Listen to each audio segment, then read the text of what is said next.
ஆஹா, அருமையான மண்புழு கிடைச்சிருச்சு. நீளமா இருக்கிற அந்த புழுவை நான் மட்டும் சாப்பிடக்கூடாது, நம்ம நண்பனையும் கூப்பிட்டு சரிப்பாதியா சாப்பிடணும். நண்பா, சீக்கிரமா வா, ஒரு மண்புழு சிக்கி இருக்கு. நம்ம 2 பேரும் சரிப்பாதியா பங்கு போட்டு சாப்பிடலாம். அப்படியா? மண்புழுவா? எனக்கு ரொம்ப பிடிக்கும். இதோ வரேன்.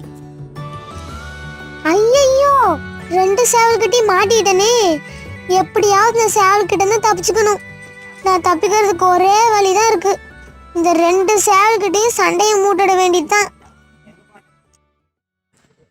நண்பா, உன்னோட பாதியை நீ முதல்ல சாப்பிடு, அதுக்கப்புறம் மீதி இருக்கிற புழுவை நான் சாப்பிட்றேன். இல்ல நண்பா, முதல்ல நீ தானே இந்த புழுவை பார்த்த, அதனால நீ சாப்பிட்டு மீதி எனக்கு கொடு, அப்புறமா நான் சாப்பிட்றேன். சேவல்களே, 2 பேரும் சேர்ந்துருக்கிற பாசத்தை நினைச்சா பெருமையா இருக்கு. எப்படியும் உயிரோட தான் போறேன், அதனால சொல்றேன், நீங்க பங்கு போடுற விதமே சரியில்லை. என்ன சரியில்லை?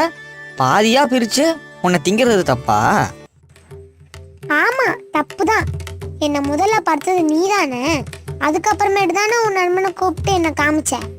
அதனால நீ முக்காவாசி சாப்பிடு, மிச்ச மீதி அவன் சாப்பிட்டும். நான் என்ன ஏமாலியா? ஆளுக்கு பாதின்னு சொல்லி தான் என் நண்பன் கூப்பிட்டான், அதனால நீ சொல்றதை ஏத்துக்க மாட்டேன்.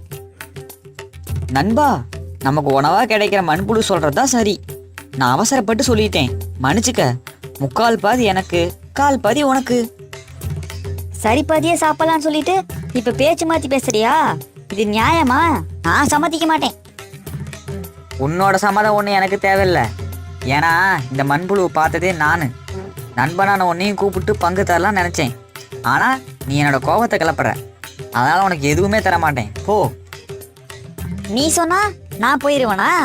மண்புழு மட்டும் இல்ல, இந்த மண்ணில் இருக்கிற புழு பூச்சிங்க எல்லாமே பொது சொத்து தான். இந்த புழுவோட பேச்சை கேட்டு என்னையே ஒதுக்குறியா? வா வா, நம்ம 2 பேரும் சண்டை போடலாம். இந்த சண்டையில யார் ஜெயிக்கிறாங்களோ அவங்களுக்கு தான் இந்த மண்புழு.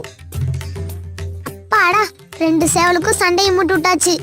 சண்டை முடியறதுக்குள்ள தப்பிச்சு போய் மண்ணுக்குள்ள ஒளிஞ்சிக்க வேண்டியதுதான்.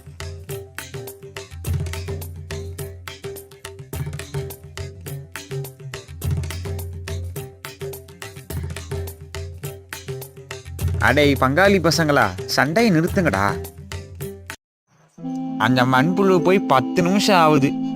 இனிமேலாவது ஒற்றுமையா இருங்க. சகோதரமா இருந்தாதான் எல்லாமே கிடைக்கும். என்னது, மண்புழு போயிருச்சா? என்ன மன்னிச்சிரு நண்பா, தெரியாம உன்னை நான் சண்டைக்கு கூப்பிட்டேன்.